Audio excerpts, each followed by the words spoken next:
आज हम मूल का टुकड़ा लेंगे। मूल यानी क्या? अभी जैसे आगम के अंदर हम बोलते हैं ये मूल है, मूल भाग है, मूल पार्ट है। तो वहाँ पर जो शब्द आता है मूल यानी जो ओरिजिनल है, जैसा सुना था वैसा, जो प्राकृत भाषा में अर्थ जो है वो हिंदी में, लेकिन जो मेन जो जैसा है वैसा है वो क्या है? मूल, ओरिजिनल जो है। और ऐसे ओरिजिनल की वैल्यू ज़्यादा होती है, गारंटीड होता है। कोई भी चीज़ आप लोगे दुकान के अंदर, ओरिजिनल रहेगा तो क्या होगा? उसकी वैल्यू ज़्यादा होती है। हाँ सर। उसमें कोई मिलावट नहीं होती है और उसकी गारंटी भी अच्छी होती है, उसका टाइम पीरियड अच्छा चलता है, उसमें प्यूरिटी होती है, वो ब्रांडेड होता है। और ओरिजिनल कोई चीज़ रहेगी तो उस पर विश्वास करते हैं, लेकिन अगर डुप्लीकेट रहेगा तो विश्वास नहीं करेंगे। उसकी वैल्यू मतलब कॉस्ट ज़्यादा होता है। कॉस्ट क्यों ज़्यादा है? क्योंकि वो मूल है। तो ऐसे यहाँ पर अलग अलग मूल के अंदर अलग अलग आता है। आगम के अंदर जो मूल बोले तो यानी जो ओरिजिनल है वो। और ऐसे पेड़ का हम देखते हैं, पेड़ का जो जड़ होता है वो क्या है? रूट क्या है? मूल है। अगर रूट नहीं रहेगा तो पेड़ आगे बढ़ सकता है क्या? नहीं बढ़ सकता। बिना मूल के रूट के नहीं बढ़ सकता है। रूट रहेगा तो ही तो बढ़ेगा। तो यानी वो क्या है? रूट क्या है? मूल क्या है? आधार। वहाँ पे आगम में जब हमने मूल का लिया था तो वहाँ पे मूल का जो अर्थ निकल रहा था वो ओरिजिनल का था। यहाँ पे जो आ रहा है वो क्या आ रहा है? आधार आ रहा है, यानी उसके फाउंडेशन है, उसके बिना आगे नहीं होता है, प्रगति नहीं होती है, उसके बिना कुछ नहीं होता है।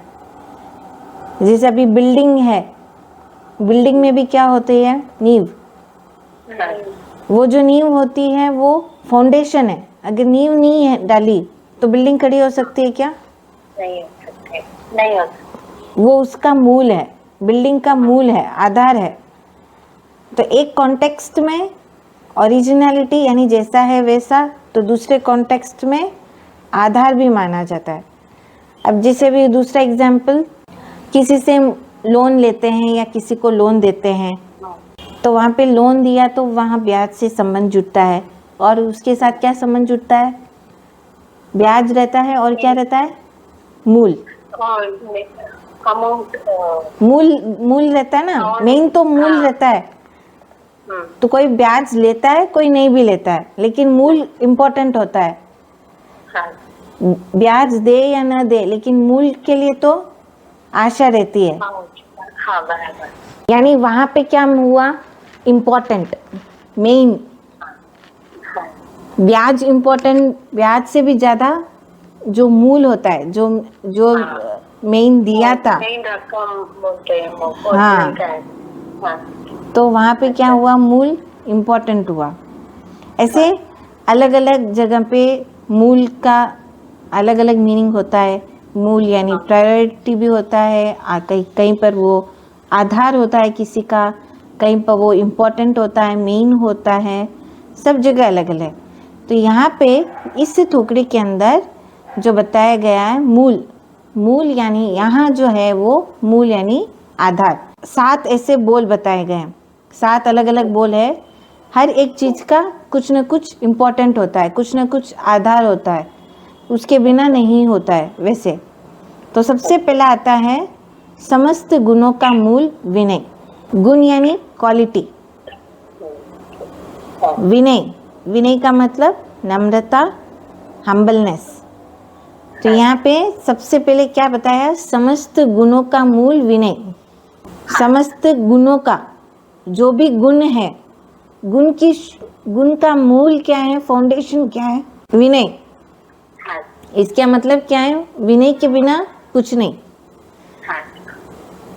और ये भी एक मतलब होता है, अगर एक विनय का गुण आ गया तो उसके साथ बाकी सब गुण स्वतः ही आ जाते हैं।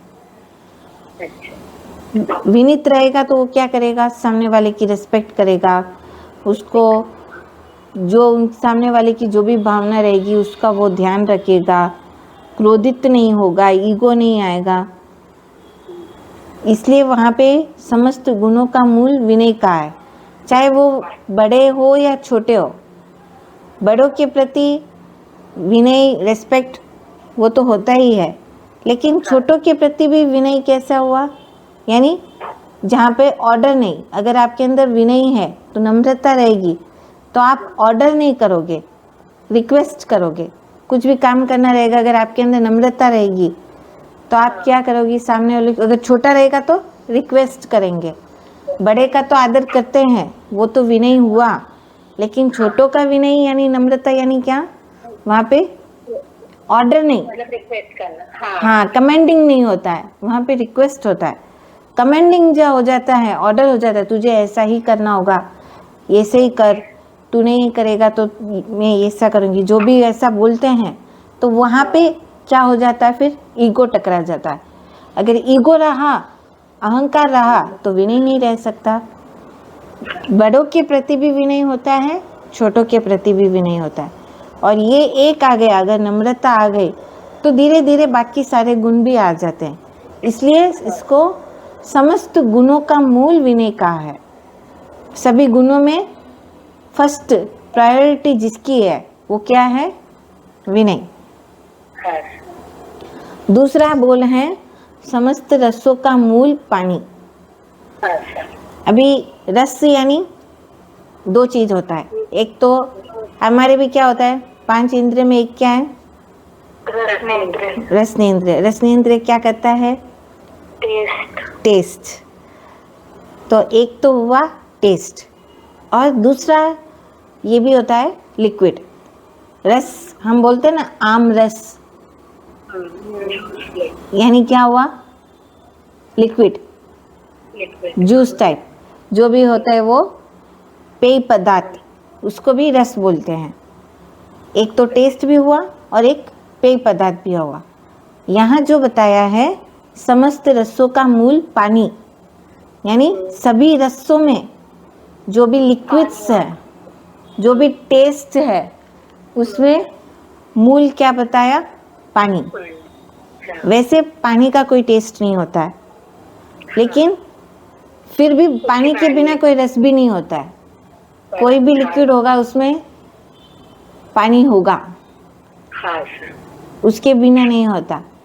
और कोई भी पदार्थ भी बनाते हैं, अब जैसे चावल बनाया तो चावल में भी पानी होता है, रोटी बनाते तो भी उसमें पानी लगता है, सब्जी है तो वो भाप से अगर थोड़ा उसमें पानी भी डालते हैं, और कभी पानी बॉईल करते तो भी होता है, और कभी ऐसे स्टीम से भी करे तो भी वो भाप जो होता है वो भी it's one form of water ही है, वो भी पानी का एक फॉर्म। तो हर जगह में पानी होता है, और कोई भी लिक्विड भी आप जूसेस भी देखोगे तो उसमें क्या है, पानी बिना जूस नहीं बनता है। तो ऐसे इसमें क्या बताया, समस्त रसों का मूल पानी। भले आप कितना भी जूस पी लो, दूसरे कितने भी लिक्विड्स ले लो, लेकिन पानी की जगह तो पानी होता है। प्यास तो पानी से बुझेगी, ठीक है, हमने थोड़ा बहुत ज़्यादा लगा तो थोड़ा सा ले लिया, थोड़ा फर्क हुआ, बस थोड़ी देर चल जाएगा, लेकिन पानी की जगह पानी है। पानी नहीं रहा तो क्या हुआ, डाइजेशन भी नहीं होता है। आपको बहुत ज़्यादा प्यास लगी, अगर उस समय आपको खाना दोगे तो खाना भी नहीं पाएगा, उस समय पानी ही चाहिए। पानी की जगह पानी होता है। खाने के बिना तो व्यक्ति 2-3 दिन रह सकता है, लेकिन पानी के बिना नहीं होता है। इसलिए भोजन सभी रसों का मूल पानी बताया है। ओके, सबसे पहला समस्त गुणों का मूल विनय, दूसरा समस्त रसों का मूल पानी।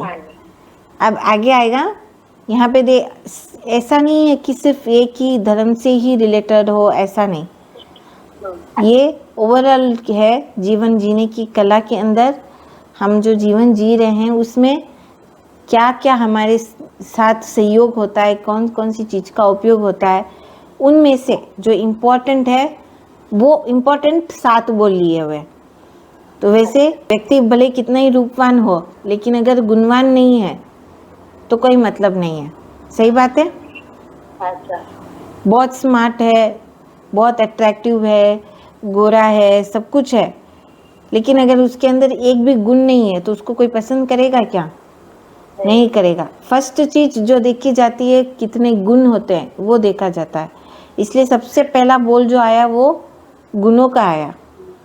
और हमारा ये जो जीवन चलता है वो किससे चलता है? आहार पानी से। आपकी पर्सनालिटी बढ़ेगी गुण से, हाँ जी। और हमारा शरीर जो है वो चलेगा किससे? आहार से, आहार पानी से। व्यक्ति चलता है आहार पानी से, लेकिन व्यक्तित्व गुणों से। आपका व्यक्तित्व किससे निकलता है? गुणों से निकलता है।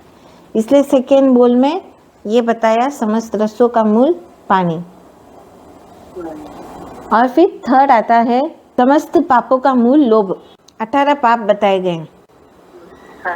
उसमें से 18 पाप में इन सभी पापों का मूल, समस्त पापों का मूल लोभ बताया है। यानी लोभ से शुरुआत होती है। जो भी कुछ भी शुरुआत होता है, और लोभ किससे होता है स्टार्ट? मन के अंदर थोड़ी थोड़ी सी इच्छाएं जब पैदा होती है कि मुझे ये चाहिए, मुझे वो चाहिए, और उन चीज़ों का सेटिस्फैक्शन नहीं होता है। भले ही आपके पास हजारों हो, लेकिन अगर सेटिस्फैक्शन नहीं है तो वो लोभ हुआ। और एक भी है लेकिन अगर सेटिस्फैक्शन है तो वहाँ पे लोभ नहीं होता है। चीज़ कितनी होती है, कम होती है, ज़्यादा होती है, उससे मतलब नहीं होता है। आपकी आकांक्षाएं कैसी है, कितनी है, उस पर निर्भर होता है। और यहाँ समस्त पापों का मूल लोभ बताया है। और आकांक्षा रहेगी तो ही सारे पाप चालू होंगे। अभी कोई भी हिंसा कर्म करता है, चोरी कर्म करता है, क्यों करता है? लोभ के कारण। चोरी करेगा, फिर उस चोरी के साथ में कभी कभी हिंसा भी करेगा। चोरी किया, उस चोरी को अपनी पाप को छुपाने के लिए झूठ बोलेगा, इकट्ठा करके परिग्रह करेगा। इस तरह से वो एक पाप के साथ उसके दूसरे अन्य पाप भी चालू हो जाते हैं। तो शुरुआत वहाँ पे उसकी इच्छा शक्ति के कारण से, लोभ के कारण से वहाँ पे सारे पाप होते हैं। तो इसलिए इसको समस्त पापों का मूल लोभ बताया है। उसके बाद चौथा आता है समस्त धर्मों का मूल दया। पहले जो था एक तो व्यक्ति और एक व्यक्तित्व से संबंधित, अब दूसरे जो दो है वो आत्मा से संबंधित, जहाँ आत्मा का जो लेखा हो रहा है। एक तो पाप और धर्म। पाप का ऑपोजिट पाप होगा तो यानी कर्म, और दूसरी तरफ क्या है? धर्म। पाप का जो मूल बताया वो लोभ, और धर्म का मूल बताया दया। जिसके भी मन में करुणा की भावना होती है, दया की भावना होती है, वो धीरे धीरे ऑटोमेटिकली अहिंसा का पालन करना चालू कर देगा। अगर उस दया रहेगी तो किसी को भी कष्ट देगा ही नहीं, ना मन से, ना वचन से, और ना काया से।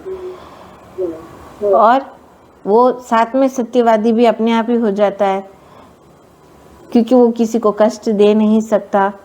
मेरे झूठ बोलने से दूसरों को कष्ट हो सकता है, इस तरह से वो कोई भी गलत काम नहीं करेगा।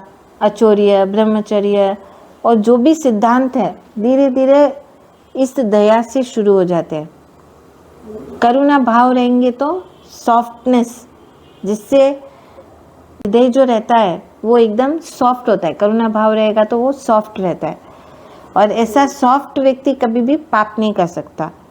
वो धर्म में बहुत जल्दी आगे बढ़ जाता है। समस्त धर्मों का मूल दया। फिर पांचवा आता है समस्त कलह का मूल हंसी। कलह, झगड़ा, उसका मूल क्या बताया? हंसी। ऐसे हंसना बुरा नहीं है, हंसे तो अच्छा है, खुशी का द्योतक है, पर किसी के कमज़ोरी पर, किसी की मजबूरी पर या किसी के पीड़ा पर, किसी को तकलीफ हो रही है, उस पर हंसना बुरा है। कोई रो रहा है, उस पर हंसना बुरा है, हाँ, उससे क्लेश उत्पन्न होता है। तब वहाँ पे वो क्लेश उत्पन्न होता है, कलह उत्पन्न होता है, वहीं से प्रारंभ होता है कि ये जब मेरा मजाक उड़ाता है। आप ऐसे किस हंसते रहो, वो बुरा नहीं है। किसी की, हाँ, किसी की कमी होती है, किसी की कुछ भी डिफॉल्ट्स होता है, उस पर जो हंसते हैं या उसका मजाक बनाते हैं, कोई भी कृत्य पर किसी का मजाक उड़ाते हैं, ये तो ऐसा है, वैसा है, ये मोटा है, ये पतला है, या जो भी कपड़े के लिए, किसी भी चीज़ के लिए, तो ऐसे जो मजाक उड़ाते हैं, हंसी उड़ाते हैं, तब वहाँ पे झगड़ा होता है, कलह शुरू होता है। शुरुआत इसी में होती है। तो इसलिए एक तो मजाक करते हैं, उस मजाक में झूठ भी होता है, फिर कुछ भी बोल देते हैं, फिर बोलते हैं मैंने तो मजाक किया। मजाक में बोलो या ओरिजिनली बोलो या कैसे भी बोलो, लेकिन अगर किसी को भी कुछ भी बोल दिया एक बार, वो सामने वाले के तो वचन से उनके घाव तो हो ही जाते हैं, उनको तकलीफ तो हो ही जाती है। ठीक है, ये एक मलहम लगाने के जैसा है कि मैंने मजाक में कहा, तो उसको सामने वाला उसको इतना सीरियस नहीं लेता है, लेकिन हर्ट तो होता है। हाँ, हर्ट तो एक बार के लिए तो होता ही है। इसलिए किसी के हंसी भी नहीं उड़ानी चाहिए, और इससे झगड़ा भी प्रारंभ हो जाता है। अब वो कितना भले इतना अच्छा रहता है, उनकी दोस्ती अच्छी रहती है, रिलेशन अच्छा रहता है, लेकिन उसकी एक की अगर आदत हो गई ऐसी बात बात पर हंसी या मजाक उड़ाना, तो वहाँ पे वो जो रिलेशनशिप है वो टूट जाता है, धीरे धीरे करके टूट जाता है। और वहाँ पे उनके बीच में वहाँ जो प्रेम का संबंध होना चाहिए, जो यूनिटी होनी चाहिए, जो मिलन होना चाहिए, वो नहीं होता है, वहाँ पे वह झगड़ा चालू हो जाता है। इसलिए समस्त कलह का मूल हंसी बताया। फिर छठा है समस्त रोगों का मूल अजीर्ण। अजीर्ण मतलब इनडाइजेशन, अपाचन, जो भी खाया वो नहीं पचता है, वो अजीर्ण, जिससे मोशन डिस्टर्ब हो जाता है। और अगर मोशन डिस्टर्ब हुआ तो सब कुछ डिस्टर्ब हो जाता है। नेचुरोपैथी में बोलते हैं constipation is the mother of all diseases. ये एक बीमारी से सारी बीमारी चालू हो जाती है। बीमारी इसी से चालू होती है, पेट से ही चालू होती है। इसलिए समस्त रोगों का मूल अजीर्ण कहा गया है। और लास्ट है समस्त बंधनों का मूल राग। राग है तो बंधन है, मतलब जो भी राग बंधन जो भी होता है, रिलेशन सब होते हैं, वो राग के होते हैं। और राग नहीं तो वैराग रहा तो कोई बंधन ही नहीं। अब जिनको वैराग आ गया उनके साथ कोई रिलेशन होता है क्या? नहीं होता है। राग रहता है तो रिलेशन है। और ये जो बंधन होता है, ये रस्सी या सांकल या कोई भी चेन से बांधे वैसा बंधन नहीं। ये राग का डोर ऐसा है कि ये रस्सी, सांकल या जो भी चेन होते हैं उससे भी ज़्यादा मजबूत होता है। उसको तो खोलने का प्रयास कर सकते हैं, लेकिन राग के बंधनों को खोलना इजी नहीं है। और जो भी रिलेशन शुरू होंगे तो इसी से होते हैं, राग से ही होता है। ये राग आगे जाकर कभी द्वेष में भी बदल जाता है। शुरुआत राग से होती है, लेकिन कभी आगे जाकर यही राग द्वेष में बदल जाता है। फिर द्वेष से वापस द्वेष भी हो जाता है, द्वेष से वापस राग भी हो सकता है, कुछ भी हो सकता है। लेकिन रिलेशनशिप जो चालू होता है वो राग से होता है, फर्स्ट राग से होता है। तो इसलिए समस्त बंधनों का मूल राग का है। ओके, तो ये 7 बोले। फर्स्ट है समस्त गुणों का मूल विनय, दूसरा समस्त रस पानी, थर्ड समस्त पापों का मूल लोभ, समस्त दया, धर्म का मूल दया, पांचवा हाइट में भी कलह कलह का मूल हंसी, समस्त रोगों का मूल रोगों अजीर्ण। का मूल अजीर्ण, समस्त बंधनों का मूल राग। हाँ बस वेरी गुड। तो ये 7 है।